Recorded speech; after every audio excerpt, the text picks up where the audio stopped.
What is up, DS3 TV? We are back for another video. This one is End of the Samurai Games of Kyoto, and this is the second episode of the series. And yeah, also Happy New Year's, because I know this video might come out like right before New Year's. And yeah, so talk to you guys.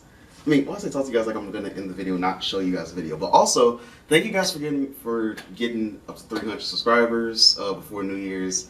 Thank you guys again for that. This is actually insane. And yeah, so let's get into the video. And also, I want to get to 500 subscribers by January 14th. So let's meet that new goal. And yeah, so let's get into it and play. Ikedaya in Kyoto, July 8, 1864.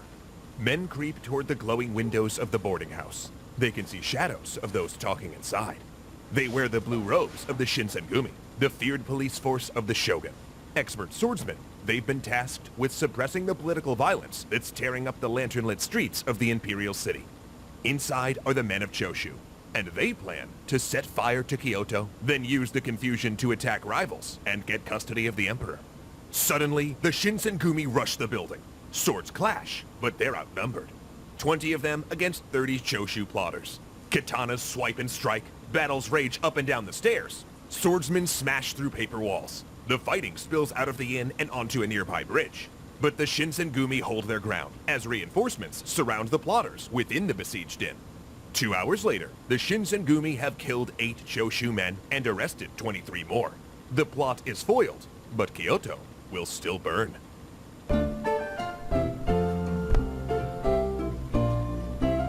That is a very interesting start to this right here. But yeah, also what I want to say before we get farther into this, subscribe to the channel. Want to get 1,000 subscribers by Valentine's Day.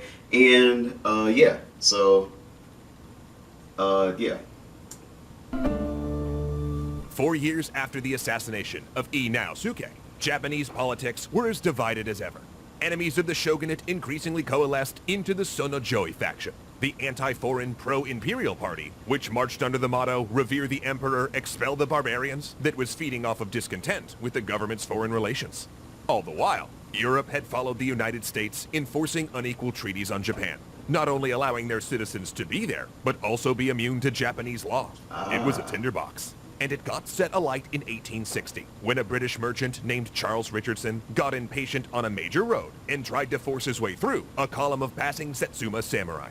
The samurai, who had the right to kill any commoner that disrespected them, cut Richardson down. Britain argued that Richardson was murdered and demanded the Satsuma pay a £100,000 indemnity as a kind of restitution. But when the Satsuma refused to pay or execute those responsible, Britain threatened a military response, to which the shogunate, fearing the British would bombard Edo, then paid the indemnity. However, the Satsuma still refused to turn over Richardson's killers. The standoff was perfectly calculated to inflame the Sonojoi, demonstrating that foreigners felt they could behave any way they wanted without consequence, backed up by their country's gunboats. And the next year, Emperor Komei himself joined the political fray. For centuries, the emperors of Japan had been apolitical figures, largely ceremonial. But Komei saw an opportunity to subvert the shogunate that effectively held him as a prisoner and seize political power himself. So in 1863, when he issued an order to expel barbarians, giving all foreigners 2 months to leave Japan, his intentions were immediately clear. The emperor had aligned himself against the foreign policy of the shogun, and with those, seeking a restoration of imperial power. He'd effectively declared that restorationists, not the shogun, were the ones representing his interests.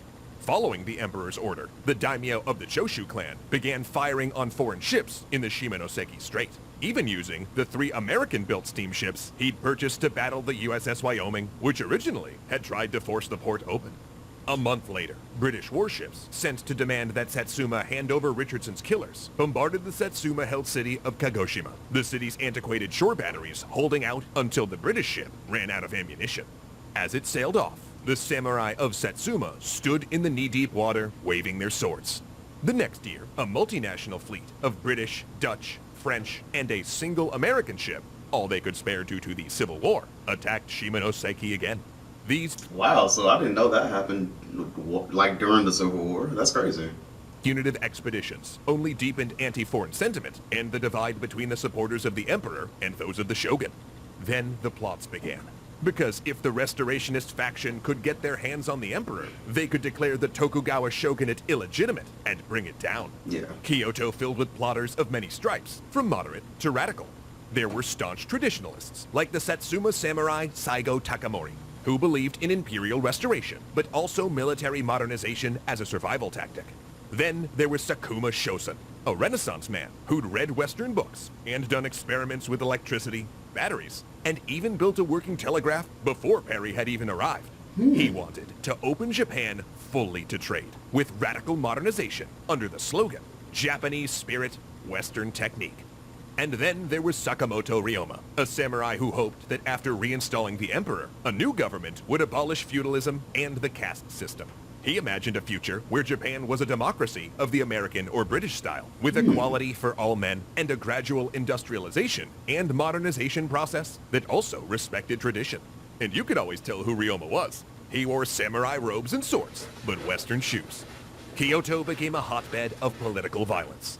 Samurai killed shogunate officials or political opponents. Rival clans skirmished along the canals and brawled through tea houses and inns. Even the British ambassador was attacked.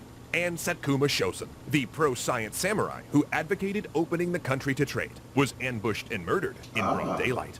Shogunate troops poured into the imperial palace, partially honor guards, partially prison guards, so the rebel clans couldn't rescue the emperor, and a dreaded new force, the Shinsengumi, patrolled the streets. Made up of ronin recruited from the sword schools of Edo, and originally temporary bodyguards for the shogun, the Shinsengumi were repurposed into a police force. Consummate swordsmen and fanatically loyal to the shogun, they became infamous for operating more as a political gang. They would put up signs targeting restorationists and then ambush said targets when they came to take the messages down.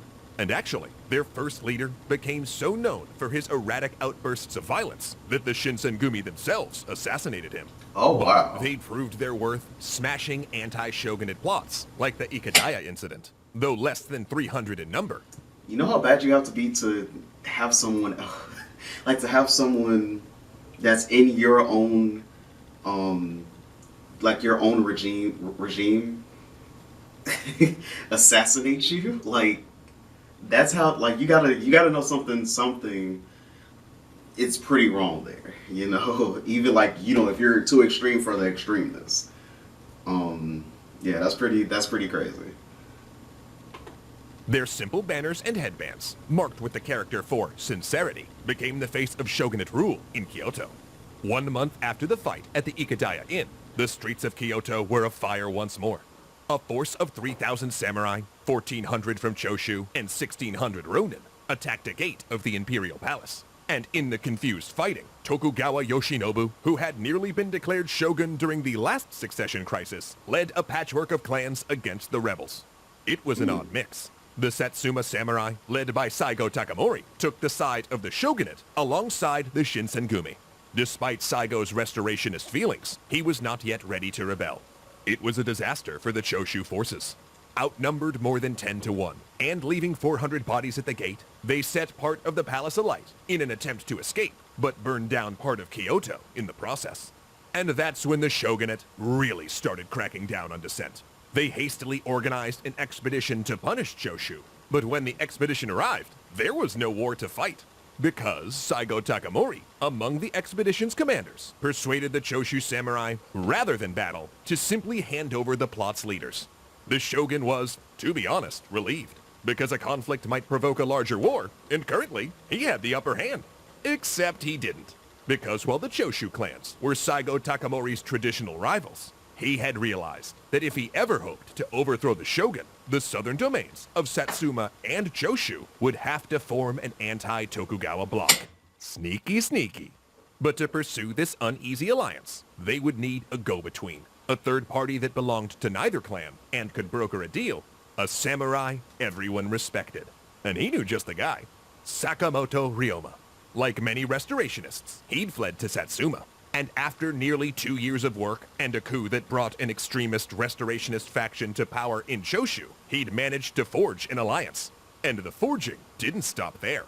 Choshu had been long interested in building a navy of Western ships, but now they expanded to modern rifles and infantry as well. Satsuma, impressed with British firepower after the bombardment of Kagoshima, paid part of the indemnity for Richardson and agreed to pay the rest by buying steam-powered warships. And both provinces also hired members of the European military to train their new troops and naval officers. No one knew it, but these two rebel provinces were creating what would become the Imperial Japanese Navy. Meanwhile, in Edo, the shogunate military was doing the same, buying French ships and former Confederate steamers, organizing another Choshu expedition to smash these rebel provinces. But when the shogunate troops reached Choshu, they found something they didn't expect. A well-drilled modern army, rather than the partially modernized shogunate force. The expedition fell apart in disaster, and the shogunate's troops were forced to retreat. And then, the shogun died, followed by the emperor. And two new young men, who would both prove pivotal figures, came to the scene. Tokugawa Yoshinobu, the man who'd led the shogunate forces during the attack on the palace gate, became the new shogun. And then 6 months later, a new emperor ascended, and, as was tradition, took a new name, Meiji. And he believed in the restoration, even if it meant a war. What's that, Zoe? Well, talk to you guys in the next video. Yeah, and probably the next video will probably be tomorrow because it seems like I'm only probably going to get one video out today. But hey, it's fine. Talk to you guys in the next video. Happy New Year's, and yeah, talk to you guys next video. And subscribe to my Twitch. And follow my Twitch channel. And yeah, peace.